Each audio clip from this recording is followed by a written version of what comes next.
Hello. Namaste, everybody. Oh, namaste. Oh, you got to say namaste. Namaste. Namaste. Hooray. Okay.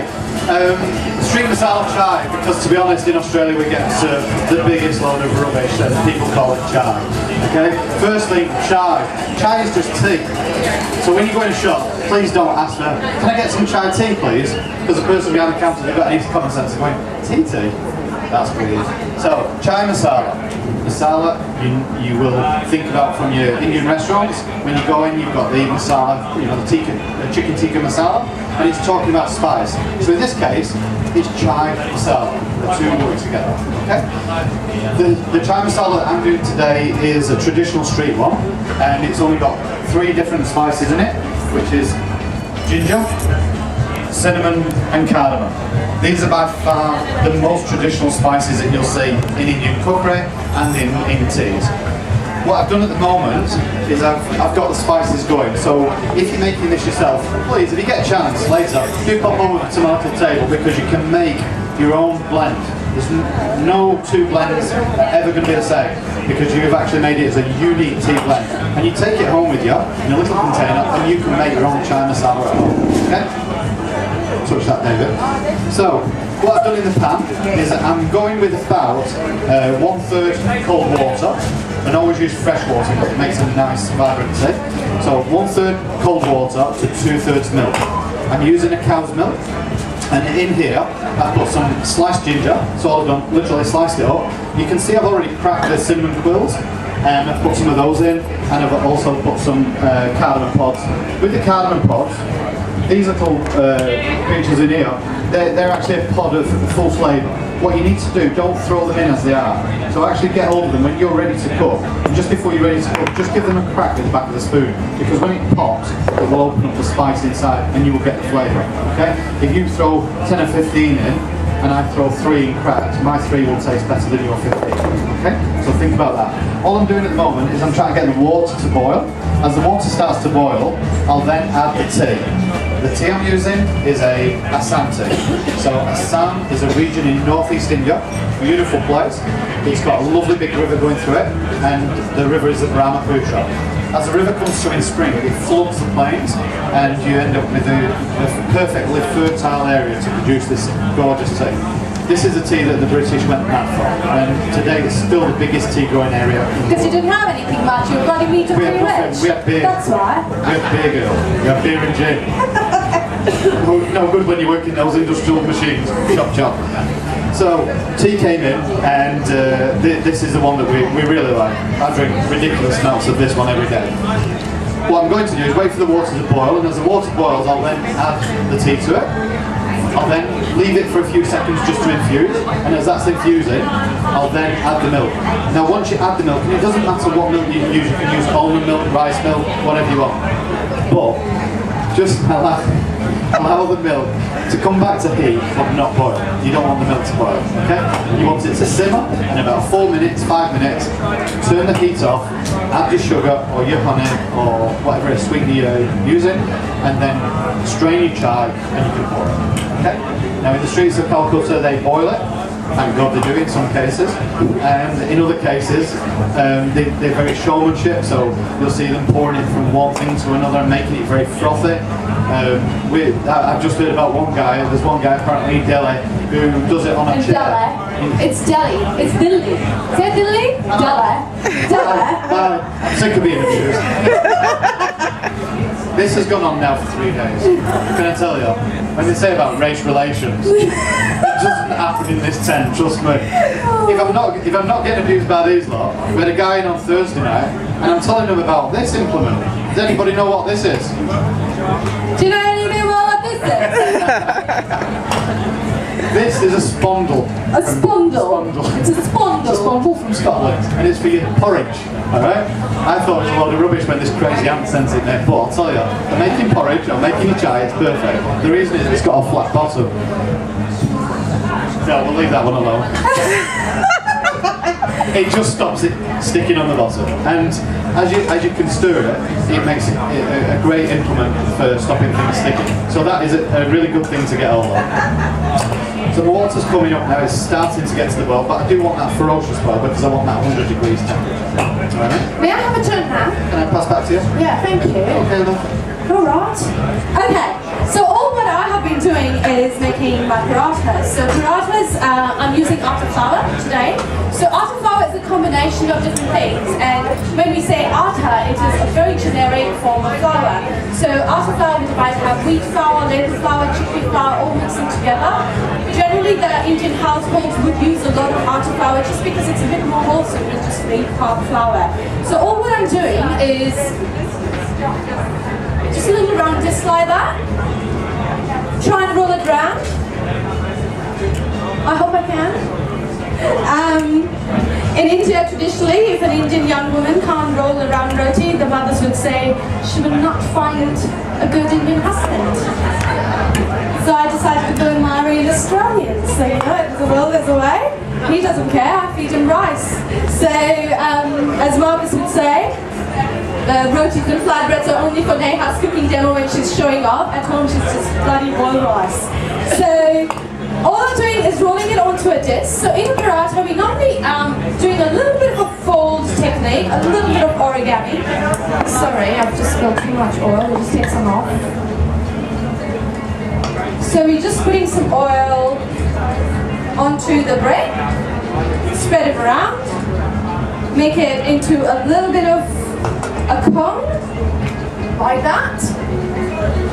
Keep the corners together. This is just a technique, don't get threatened by it. If you can't manage all that, just roll them straight flat out. Don't worry about it. It's going to be delicious, but this is just one of the ways how you can make the flatbread. So, rolling it up with a rolling pin, and we get a little bit of a triangle like that, and that's all. We are pretty much ready to go. And then, can you turn that down on for me for my parathas, please? Thank you. We'll just fry them in a little bit of oil, and we will be set to go. Now for my eggs, oh there they are. Uday, ladies and gentlemen, is the chef behind the scenes who makes us all look good. So a big hand for Uday. Thank you, Uday. So Uday is the one who's keeping an eye. I keep getting told that I use too much butter and you finish the coconut milk, what about the next session? And so yeah, he's always watching, and after every session he has something to tell me, every time.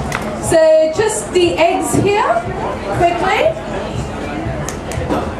And what I'm going to do is whip them and add a little bit of milk.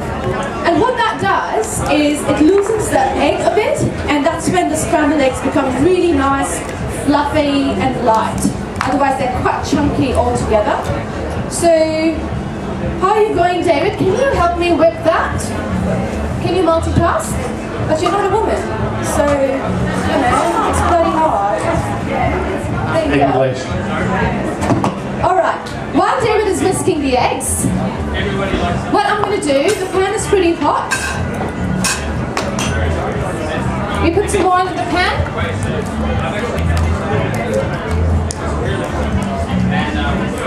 And we're going to fry the parathas on one side. And in this pan right here,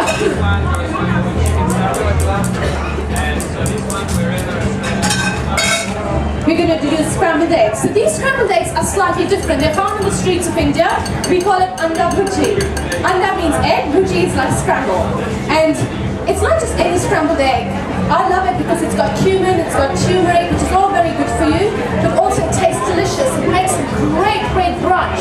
So how it all starts, is that all? Is that how you whip eggs? Oh my God, that's just disastrous, David. Where's the frog? Have you not done scrambled eggs before, you British man? No? No? Apparently we only do meat and 2 veg. That's what I've been being told for the last 2 days. Sorry, meat and 2 veg and curry and chips. And curry? Curry. We do curry? Curry doesn't come from India. You know, I shouldn't be making that much, you know, I sound a little British myself, so. Yeah, you should be comfortable. Can you get a bigger bowl? Can you get a bigger bowl? No. This is actually hard, no wonder we're this good. Yeah, this is why. Oh, so now it's turning It's all around. of their fault. Where's the froth? Thanks, Steve. So poor Steve, my wine friend, has gone looking for. So what I'm going to do in the meantime, I've just heated some oil. Traditionally in India we would put ghee. It's delicious, ghee's amazing. But yeah, we're just doing it with oil to keep the flavors neutral so that you can actually taste the flavor of base. Indian toast. Every Indian household will have one of these. Thank you, Steve, you're the best, thank you. When I was coming to Australia to study as a very poor international student, I bought all my books back home in India just because I didn't have the money to buy the books even in Australian dollars. So I was quite, I was only 20 kilos. But my mum pushed a pressure cooker, one of these, and a flat cover into my suitcase. So you can't go without this. You will starve. I'm like, no, Mum, I'm so starved just for these equipment. So, way better, whisking it. Really? And watching. Can you see how it's fluffing up? Yeah? So that's what we're doing. Yeah? Just waiting for that to cook through. Whisk that. A little bit of salt. That's salt, right? Not sugar. I almost put sugar in my last episode, but petrified. Turmeric. Turmeric is not only great in cooking, it's got a lot of medicine. Do you know how to fry parathas? Okay. To the point. Turmeric is not just great in cooking, but it's very medicinal. People, I remember my father-in-law had this horrible sore throat, and I recommended to have turmeric and honey together for the sore throat. Did that help, Bruce? That's my father-in-law standing right there. We hire a crowd to look famous, you see, so they're all here. We add a little bit of turmeric in that, but what I love about turmeric is in India, traditionally, like how 2 or 3 days before the wedding, the girls go away to look all pretty in a beauty salon. We have a ceremony with turmeric. It's called haldi. Haldi means turmeric in Hindi. And all it is, we make paste out of turmeric, milk, and a little bit of lemon juice, and that's put all in the bride. And all the girls put that all in each other. And 2 or 3 days later, when it's D-Day wedding dot, she glows like she has a gold over her face. And absolutely stunning. But unlike my wedding, where it was all about alcohol, food, and a dance party, I don't have one. So that's a bit of a regret, but that's all okay. Look, the mountain to come and take it. Oh my god, fry for hours. Anyways. The next station is Right, so all we have to do now, I'm going to start with the scrambled eggs. Unfortunately, it's always a good idea to taste raw egg. I hate this part, I hate tasting raw egg, but as we're always talking MasterChef, taste, taste, taste, see what David can come up with. Poor David, I do love him. I really do. Here we go. A little bit of oil. On both sides, and just brush it. And now what we're going to do is, this oil is really hot. So one of the best ways to enhance flavors in a dish is to heat a little bit of oil. And then you add your spices in. When you add your spices, be very, very careful. If the oil is not hot enough, they will not release their flavors. And if the oil is too hot, they'll get all burnt and you get this charry taste to your dish. So be very, very careful. And how you test it's right is just take one of the cumin seeds, whatever spice you're using, put it into the oil. Sorry? That would be great. Thank you. And it should start sizzling. So that's what I'm going to try and do. And yep, you're ready. So I'm going to put everything into that. So there you go. I'm doing scrambled eggs with cumin. And the cumin is spluttering beautifully. I am going to add onions and garlic to my scrambled eggs. So if you're planning to go on a hot date, don't eat this before that. There's a lot of garlic that goes into my egg. My God, a big round of applause for David! Mix Ferrara! That is amazing! Really good. Now you can do the rest.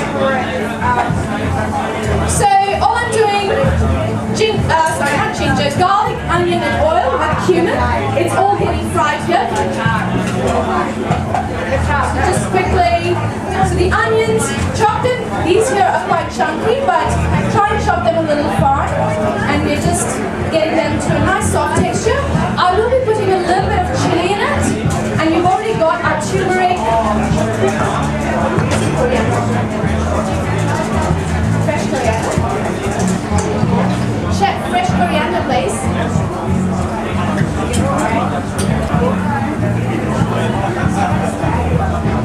Really good. How's your chai looking, David? Thank you. Okay, so the China salad now is infused. The milk's looking good colour. So now I'm going to add some sugar. Now, for those who like me don't use sugar, you can't have masala chai without sugar.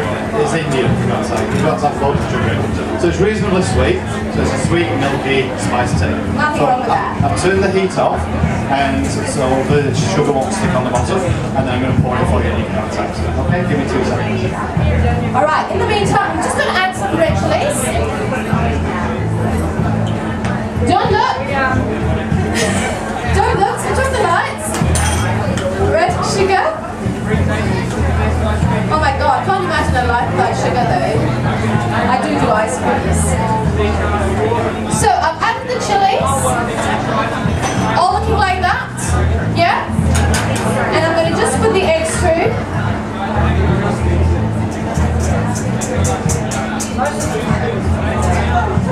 A little bit of milk.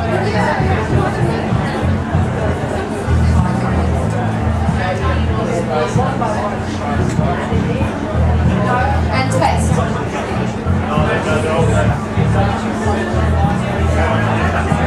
One multitask. What's the name? Spooky bloody pouring chai. We've got him on the paratha, burnt it. So don't say it's burnt, it just say smoked paratha. You know, break something from the deconstructed cover over. Who cares? As long as it tastes great. That's why we call it the chef's. I think that's done, chef. Thank you. I just put a little bit of oil.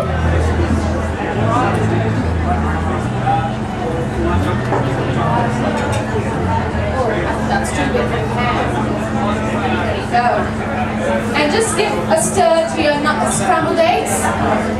So I'm not butchery, guys. If you plan to go to India, I don't know whether you know, but Himanshi who is sponsoring the stage, Weekend Holidays.